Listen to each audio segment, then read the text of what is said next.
It's showtime, Jay. Well, man, you know what that means. I believe that means it's time to get this thing rocking and rolling. Well, hit the music, big fella, and let's go. Hello and welcome to The Game Plan. Our show is brought to you by Bringing the Heat Media and 4D Leaders. This show is dedicated to using sports to create positive change. So be ready to get inspired, uplifted, and empowered through thought-provoking conversations specific to the world of youth sports with some of the top minds in the game. I'm your co-host, Trevor Rosenthal, MLB All-Star and former single-season save record holder for the St. Louis Cardinals, with Jason Holzer, co-founder of 4D Leaders and best-selling author. Jason, hey, what's up, man? What's going on? How's it going, man? I want to shout out our sponsor real quick, Rawlings. Rawlings has a new bat out called the BB Core Icon, and they have a new bat called the Clout AI. So that's the one that Ethan Holiday used last August, by the way, in his Perfect Game tournament. So check those out, Rawlings.com, or head to Dick's Sporting Goods Academy Sports and get your new bat before the season gets started. So, look at that. Check out that bat. Rex got his own Rawlings bat. He's our guest today, by the way, Rex Hudler. Not to spoil the guest early, but whenever you have a clout bat like that, holy cow, that's amazing. Yeah, buddy. Hey, is that my introduction? I mean, it can be, absolutely. We're just going to go with it, yes. Hey, Trev, we got Rex Hudler on the show, by the way. FYI. What? Are you serious, Jason? We have the Rex Hudler, legend. Kansas City baseball, Major League Baseball legend, man. Thanks, Rex, for joining us today.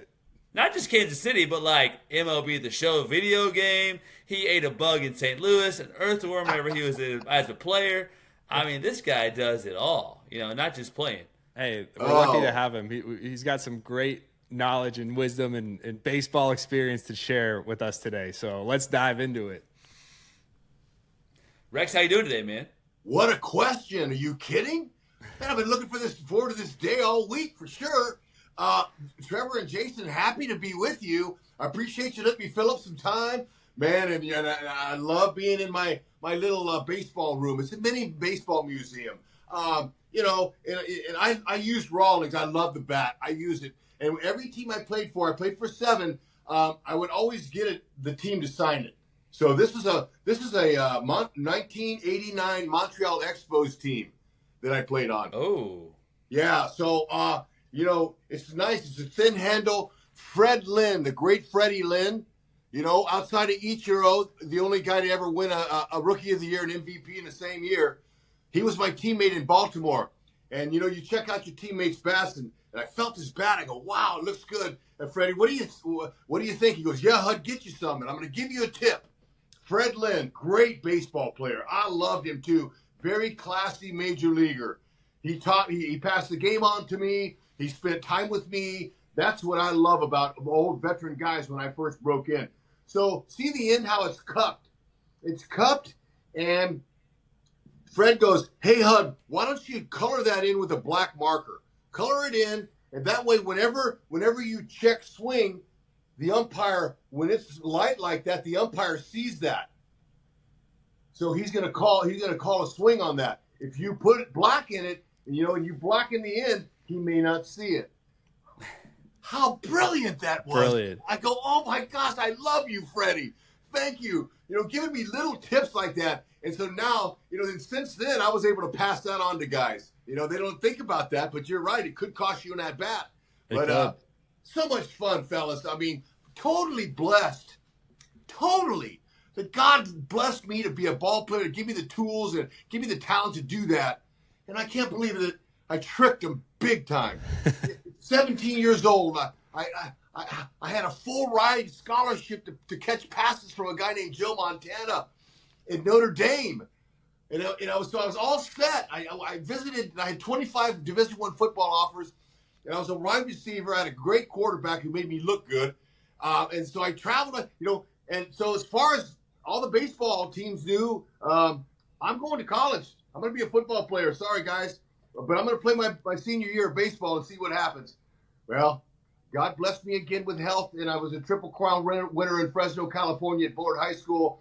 And, man, the calls kept coming off the wall. You know, in those days, we didn't have no cell phone. 1978, all of them were calling. I'd hear my mom say, "You'll waste your pick. Don't draft my son. He's going to Notre Dame." So I kept going, "Oh my gosh, Mom, what are you doing?" So she knew what she was doing. Draft day comes, you know, no big deal back then. I think that they sent you a Western telegram. That's how they let you know where you were drafted. I come home from school at 3 o'clock in the afternoon. And Mom, anybody call today? She goes, "Yeah, the damn Yankees drafted you." And I said, "Mom, the New York Yankees drafted me?" She goes, "Yeah, son, they drafted you in the first round, 18th pick in the country you were." And I went, "Wow. What? Oh, man, what did you tell him?" She said, "I told him they wasted their pick. He's going to college." So I said, "You told him that?"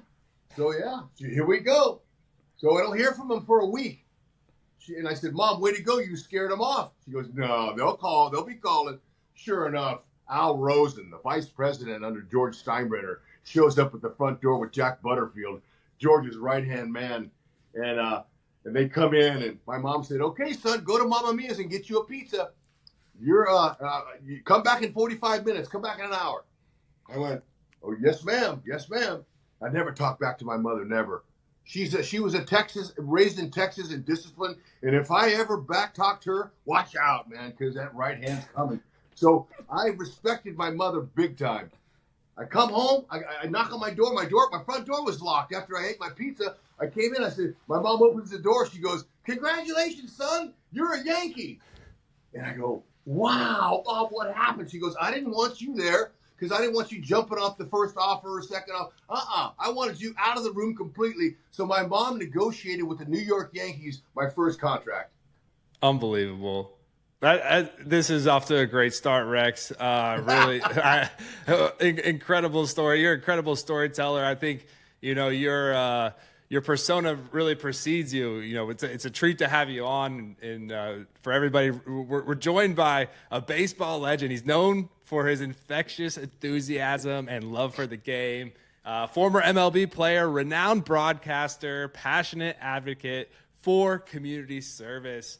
Rex, we are thrilled to have you. I like this story about the veteran passing down the information. That's probably why he was able to win an MVP and was it the Triple Crown in a single season, because little things like that, right? Over time, they just compound. But I want to ask you, you know, looking back on your life and your career, you know, your charisma and your enthusiasm, your joy for life, it just really stands out. Anytime someone meets you or listens to you on the broadcast, I think it's pretty evident. And Jason and I, like, we encourage that. Like, that's something that we talk about on this show a lot. But I want to ask you, you know, looking back, what are some key influences or experience that shaped your passion and for the game and also just your positive outlook on life?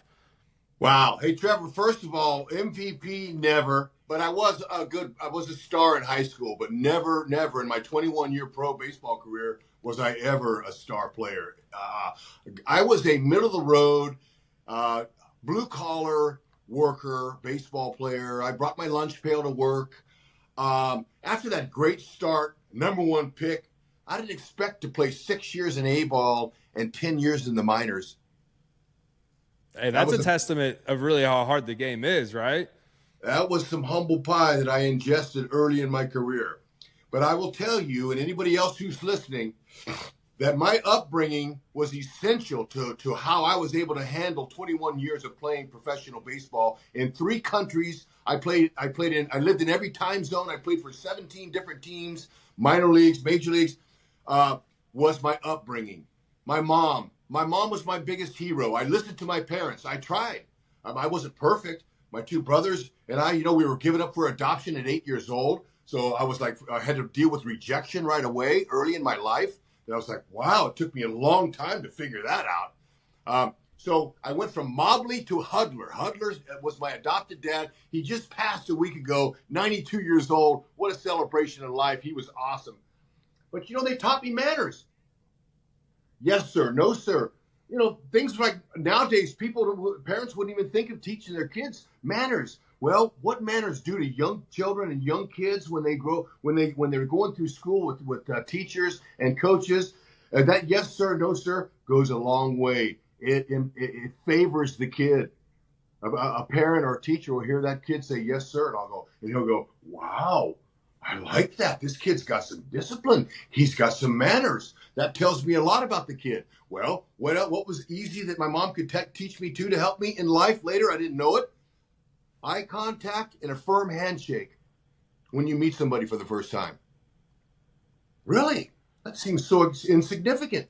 Son, my mom said, that sometimes will get you. There's a difference between landing the job and not. That first handshake. If you wet noodle him, if you dead fish the dude, and you don't shake his hand he's not going to think too much of you. I guarantee you. And you're looking somewhere else, and you're shaking his hand.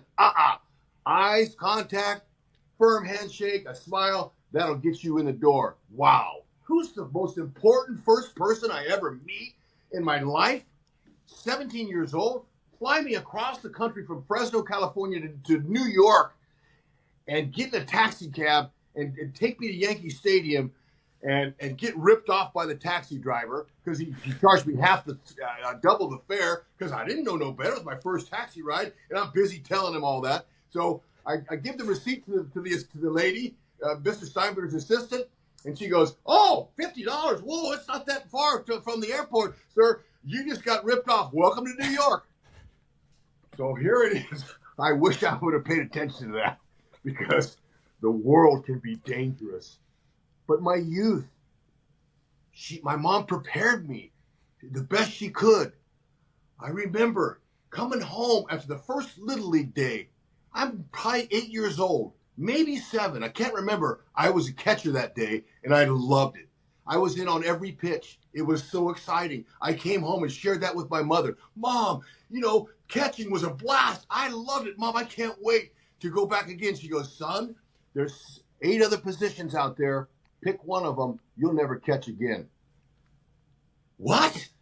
What do you mean? She said, you're an athlete. You're going to be an athlete. You already are. I watched you play soccer. I watched you on the field. You're going to run. And catching, you'll get hurt. You'll have foul tips. You'll lose your speed. Find somewhere else. Wow. Okay, Mom. Yes, ma'am. And wasn't she brilliant? I'm so thankful she took me away from catching. Because now it enabled me to play 7 different positions. I could play any of them except for pitcher and catcher in my career because my mom was thinking about me. She's thoughtful. She was giving me guidance right away that just put me into it, man. But I'll tell you what, and I love God, and I love him big time now, but back then I loved him even more, and he blessed that. He honored that. He allowed me to have the desires of my heart. And I'm so grateful. And so then once I signed the Yankees, I told God, you're the greatest. You gave me a scholarship to Notre Dame, a New York Yankee. Both of them won a national title last year. Are you kidding? I'm not going that good. But I'll see you in the big leagues. Thanks a lot, man. I appreciate it. And I put him up. I shelved him. I shelved my mentor, my spiritual leader. I put him on the shelf. Well, when God, he blesses your life when you're tuned into him and you're kind of tuned in. He blesses it. He pours a cup of blessings on your head in life. But when you choose to go on your own, chase, run, dabble here or there, drugs, a little bit of alcohol. When you start living your life for you, well, he has no choice but to pull the blessing cup up. He pulls it up. He can't lay the blessings on you when you're living wild and like that. So that's what happened. 10 years go by. Injuries, 6 years in A-ball. Nobody does that kind of time. And so, wow, after 10 years, well, probably 7 or 8, 9 years, I was like, God, I need to settle down. Could you help me find a wife, please? And he goes, Hud, great to hear from you again, first of all. Absolutely. I've been here the whole time. You're the one who left. I never did. I kept waiting for you. Yes, I made the mountains. I could find you a wife. So he lifted up Jennifer, and I'd been dating her and, 4 or 5 other girls across the country. I didn't know because I was given up for adoption. I was afraid of my choice. So I could rely on him. He's got to find her for me. So he lifted up Jennifer, and I went, whoa, her? God, you got great taste. She's hot. She's good looking. She got a great heart. She's the one. You're picking for me? Yeah, Hud. You got to catch her. I'm out now. I lifted her. It's up to you to catch her. Oh, man. So I was excited. She said she would marry me. We married on the altar. I told her, I know I'm a 10-year minor leaguer was really, that's most guys' career. But with your help and God's, I can get 10 years in the majors. So she goes, okay, hon, I'm with you. Bam.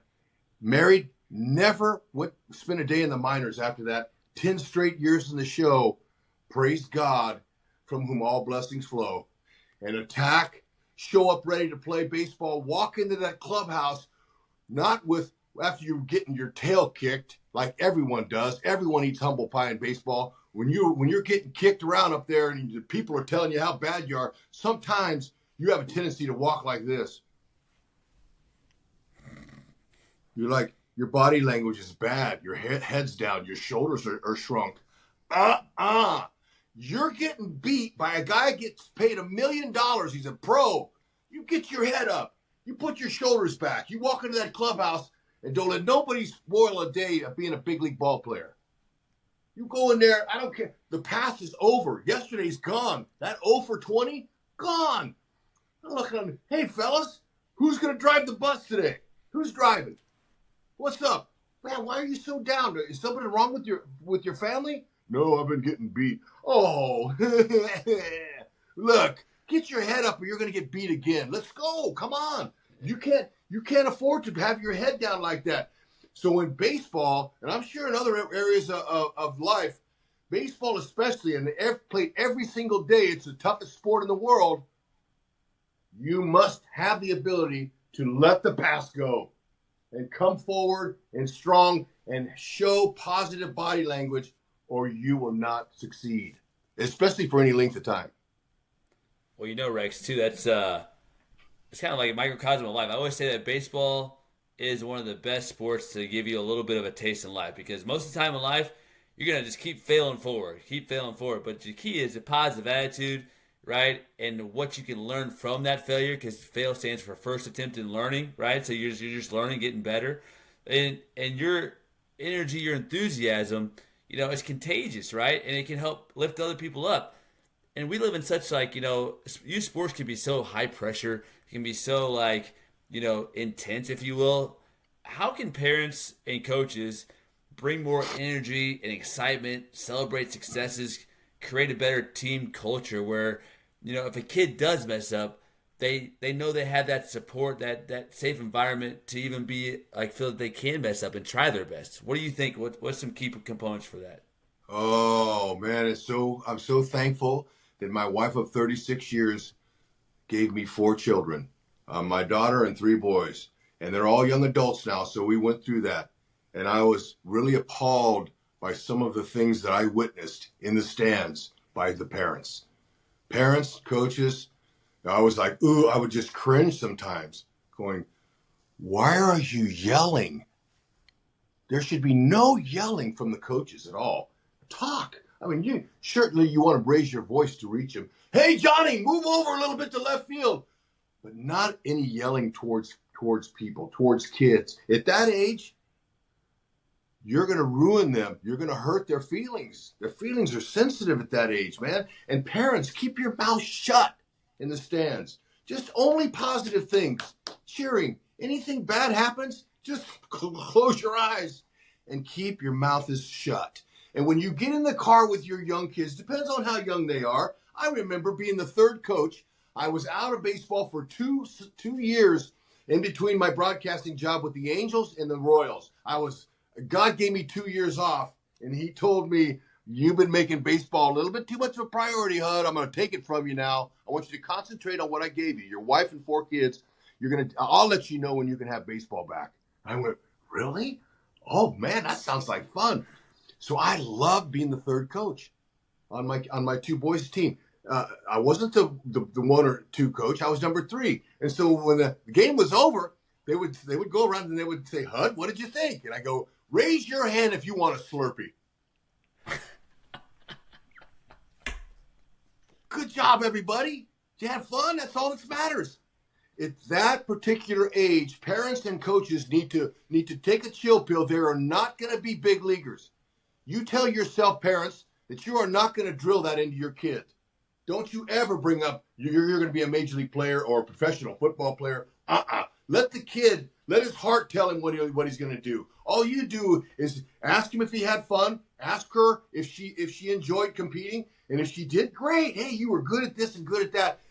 Dwell on the positive things. Leave the negatives alone. You'll ruin your kid.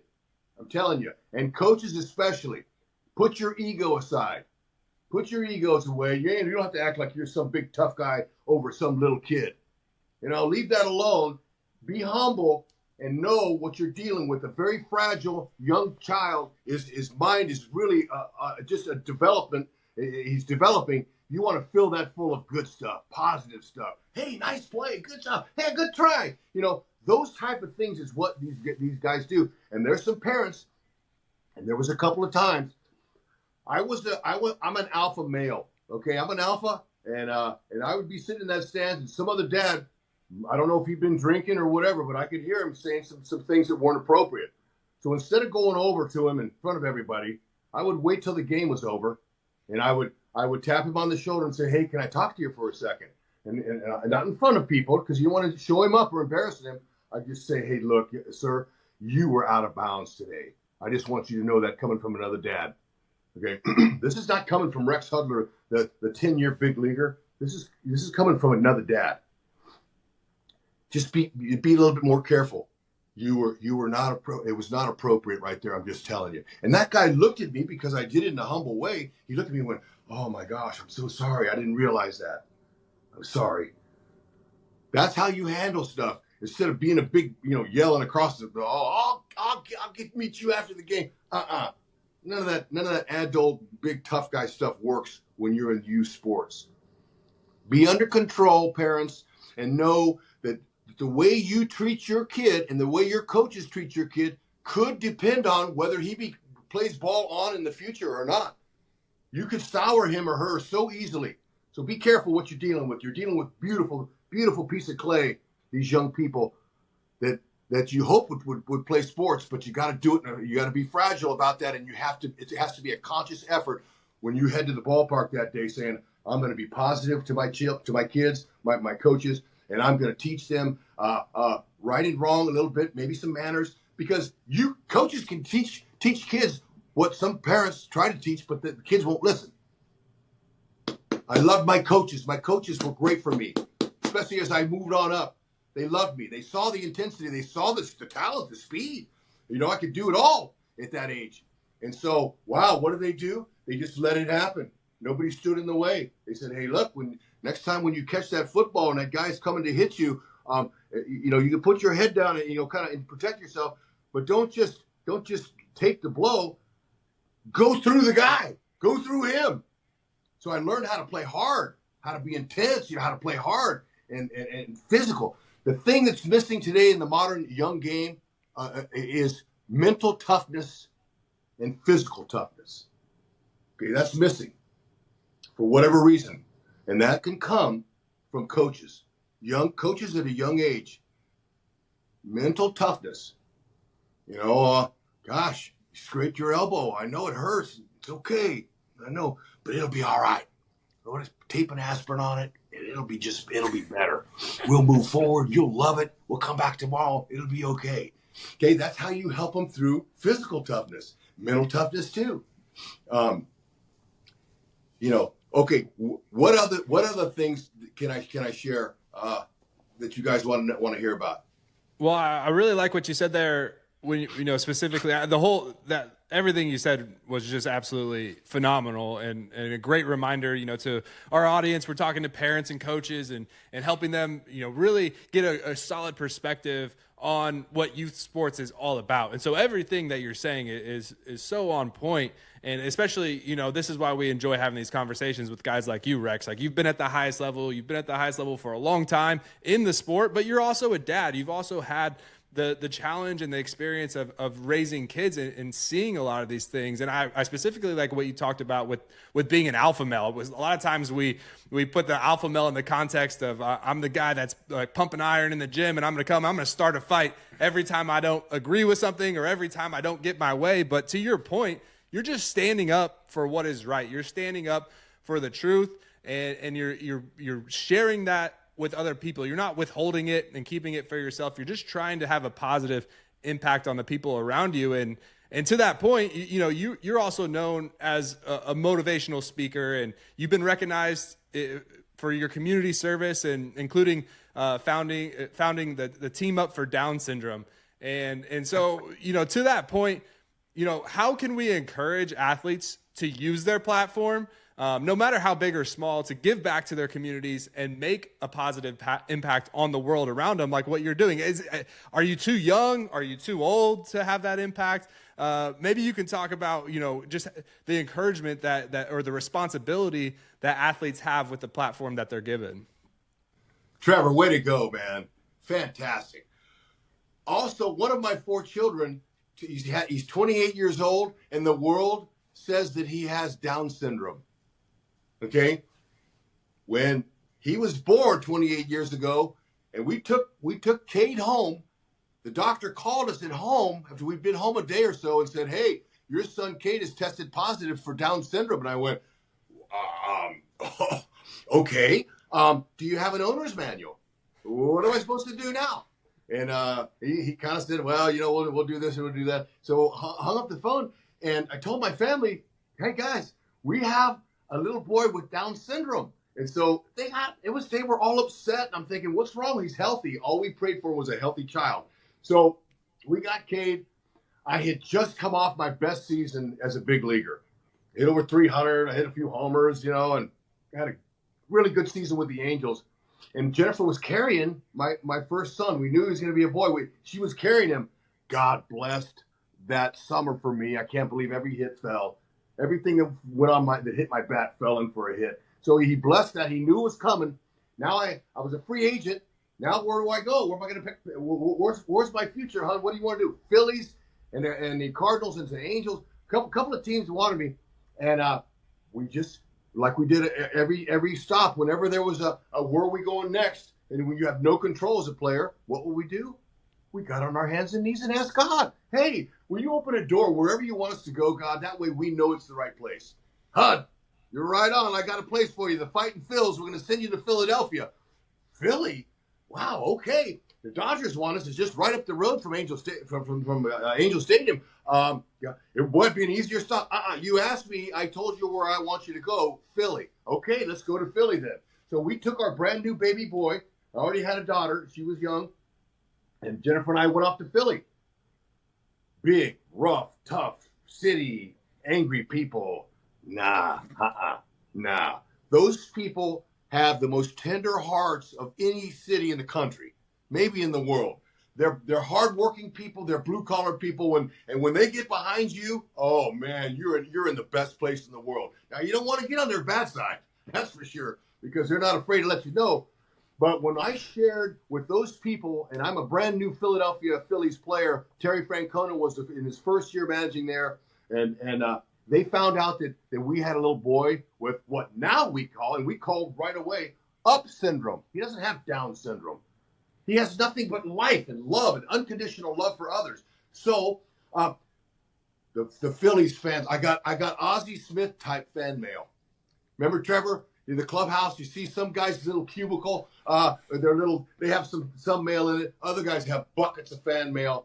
I was getting mail like that, and I'd never gotten mail like that. And I'm in the middle of the clubhouse in a picnic table, opening up these cards, and these people in Philly are sending me a picture of their kids, and they're saying, "Congratulations, congratulations." And a lot of people didn't know what to say at the time. You have a kid with a disability, people go, "I'm sorry." And they didn't know what to say. And that hurt. What do you mean, I'm sorry? I just had a kid. Tell me congratulations. So now these Philly fans, these Phillies are they're telling me congratulations. And I'm only human, and I'm an emotional guy. And so I'm weeping at reading some of these letters. So we didn't have cell phones back then. This is the late 90s. And all they had was sporting news and reading newspapers. So I'm in the middle of the clubhouse, and I'm looking around. I'm new to this team. I'm new to the team. I'm looking around, and I see Darren Dalton. I see Schilling. I see Mickey Morandini, Greg Jeffries. I see Lenny Dykstra. I see all these characters around, and they're watching me weep, and they're looking over their newspapers at me. And then when I lifted my head up and looked around, they went like that, like they weren't looking. But they were checking me out, and they were seeing how emotional I was. And so I go, fellas, look, I'm brand new to the team. I don't want to bring the team down at all. I'm just trying to get used to my son. Dutch Dalton, Darren Dalton, the alpha male stands up in the locker room and says, Hud, we love you. You're our teammate. We'll do anything for you. Don't you dare ever feel like you can't be yourself in here. This is your house just like it is everybody else's. We went to Philly to get loved on. They paid me good money to go there and produce, and I did nothing. I got injured, and absolutely, the fans let me know, but they also knew that we had big hearts, and their hearts were bigger, and they were tender, and we had fundraisers, and that's what started us with fundraisers, thinking, man, we can use our platform and do something for other people. Let's raise awareness. Let's do stuff. Now, we did that way before we had Cade. I was always wanting to give, because when you have a Christ-filled heart, you want to do others. You want to share with others. You want to do whatever you can do to help. And that's what we've done, and it's become a pattern, fortunately, over 40 years we've been in the game. But to share it with the young players that come in, how important it is to get involved in the community, that's big. And it's fun being a broadcaster. I'm not in the clubhouse. I'm over here, but I do get some time every once in a while to say, hey, look, guys, think about something. Look for something you're interested in and get involved. Because you know how long your career is, Trevor? You got a long career, and I was blessed with a long career. That's how long most guys' careers are, right there. There it is. Here's your life, you hope. You hope your life is here. That's your career. Man, oh, man. Don't you want to do something during that time? Because when you're done, you'll have all this time when you're done, when you're finished, but you won't have the platform like you have now. Use it. And so when we were done playing ball, and I was 36 years old, and the Philadelphia Phillies said, Hud, you got to go. I said, I love you. Thank you guys for having me. So sorry I wasn't the player I expected to be, or you did. But, okay, I went home. What do? I fast for the first time in my life. Fasting? What's that? I forgot. No food, and just some food, because I want to hear what's next. I couldn't wait to hear what God's got next for me. He goes, Hud, when I gave you that child a year or so ago, I didn't give you that child to bring your life down. I gave you that child to enhance your life so that you don't have any idea what's ahead for you, but I do. I'm going to use you to encourage other parents that have kids with disabilities. I'm going to put you in a spot where it's going to work. For you, you're going to like it. You're going to love it. And I'm going to like it too, Hud, because you have a servant's heart and you're going to serve me. So what happens? I retire. I'm in the minor leagues because they let me go. And I'm Jeff Datz. I'm with the Cleveland Indians. Jeff Datz was my manager. And I went down there to see if I had anything left because my wife goes, when the Phillies released me, she goes, do you have baseball out of your system? And I said, I'm not sure. She goes, I got to live with you the rest of your life. Go get it out. You play. Play until you're done. So I went with the Indians. And so 15 games, and I couldn't hit no more. Fans yelling at me in the stands, Hudler, your hustle's great, but your numbers suck. You're terrible. And all I did was I agreed with him. I shook my head. I could hear the guy. I never looked at the fan, but I would always agree with him. I love the paying customer. Always love the paying customer. So I go after the game. I said, hey, Datsy, time for me to go home. Sorry, I took up a roster spot for you for the last month, but I got to go home, man. But can I play one more game?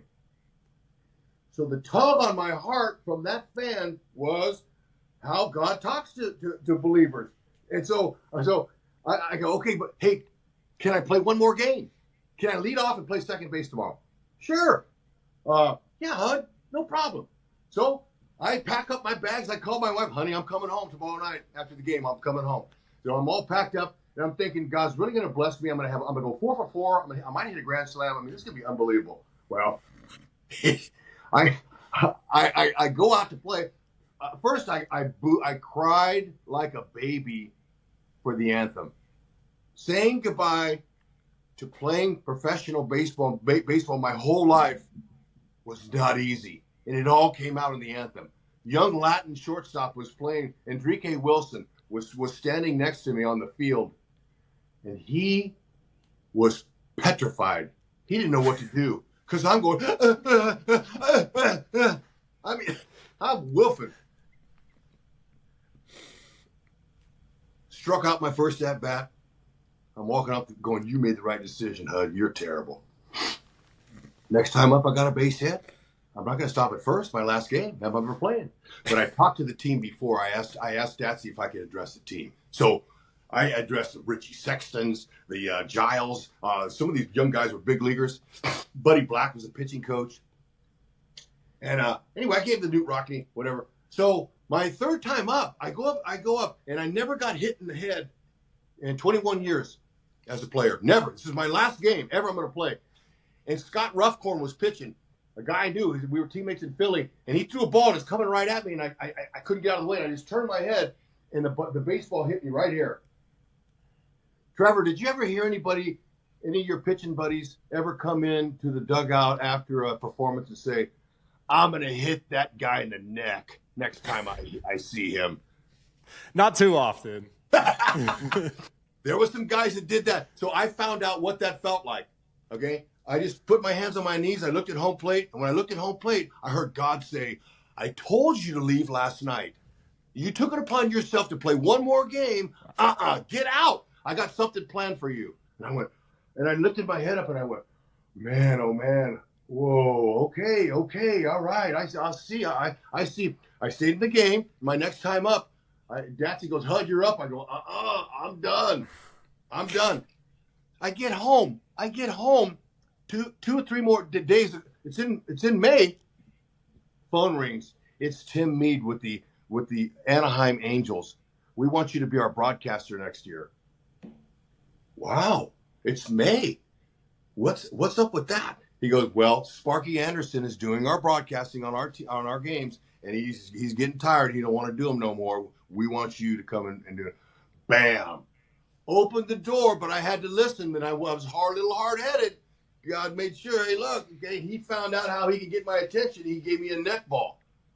So we sometimes have to listen more, but it went on. 11 years there, a world championship fun. We shared Cade, team up for Down Syndrome. We had all-star parties. We had, during the all-star games, we sold auction items. I could go in every locker room, and I had a piece of paper, and I'd give to the clubhouse guys and say, hey, I'm just looking for some donations for our auction. Man, Ken Griffey Jr. shoes. We got, the greatest in the game would give me bats. So we had party after party after party.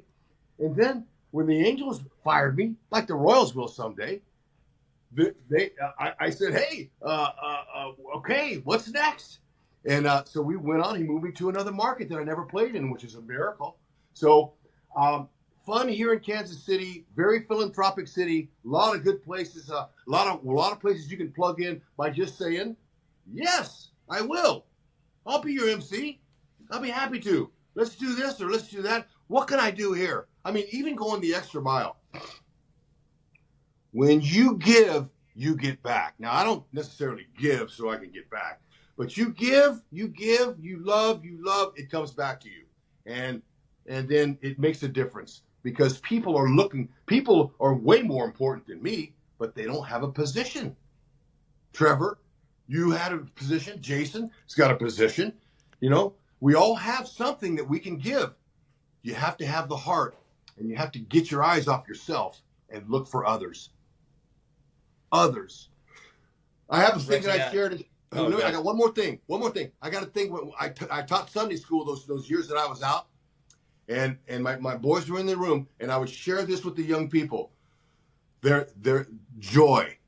Jesus, others, and you. Okay? In order to have joy in your life, that's kind of the order that you want to have. And that means it doesn't have to be Jesus if you don't believe that way, but higher power, others, and you. That's what will bring you joy. Jesus is J, so we bring joy. And I share that with people, and it's the truth. That's like the Spanish version of joy. Hoy, higher intelligence, others you, right? If you Yeah. in your belief system, right? So Believe it. I believe it. Last question for you. Super simple. If you are a parent or coach guiding your young athlete on their journey in sports, what is the one piece of advice that you would give them in the simplest way possible?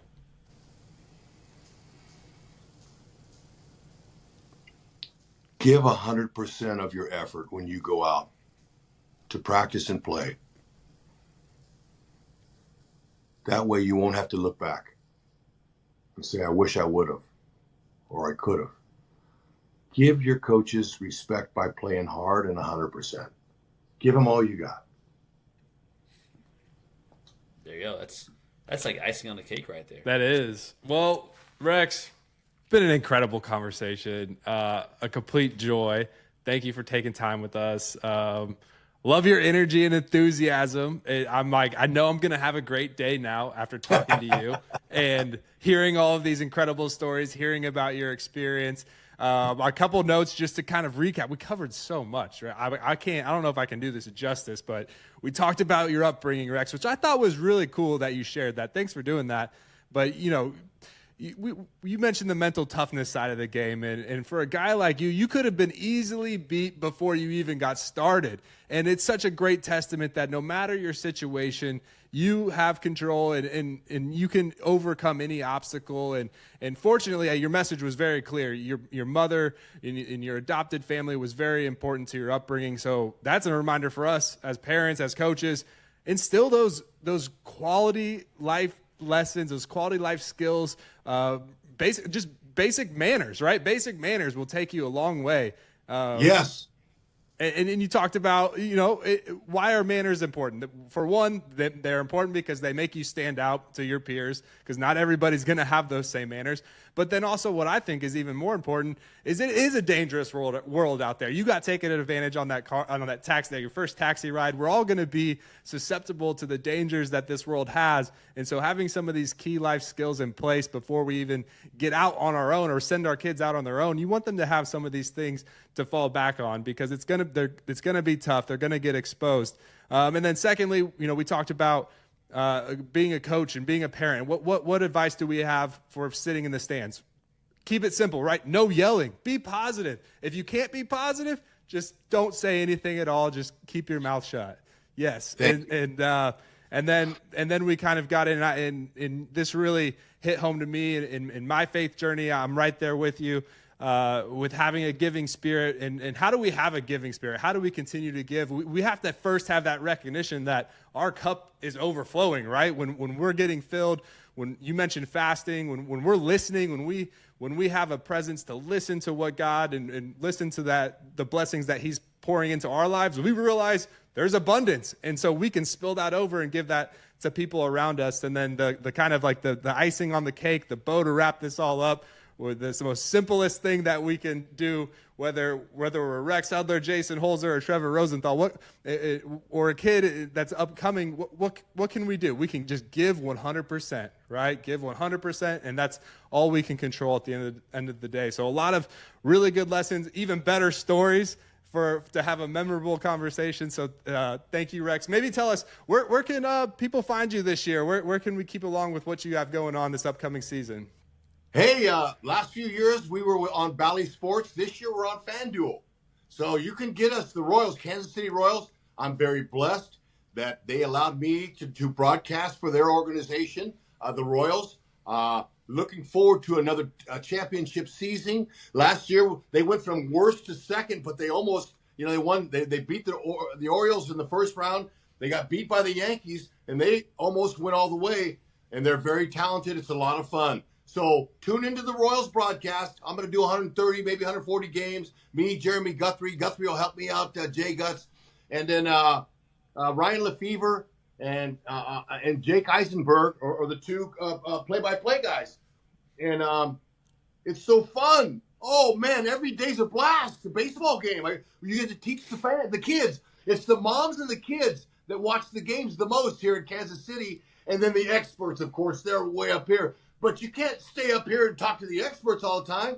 I like to talk about the on-deck circle. What's in that on-deck circle, guys? And they'll show me with the camera. And you got the motor stick, a pine tar rag. You've got the weighted bats, and there's a donut right there. No, kids, it's not the donut you can eat.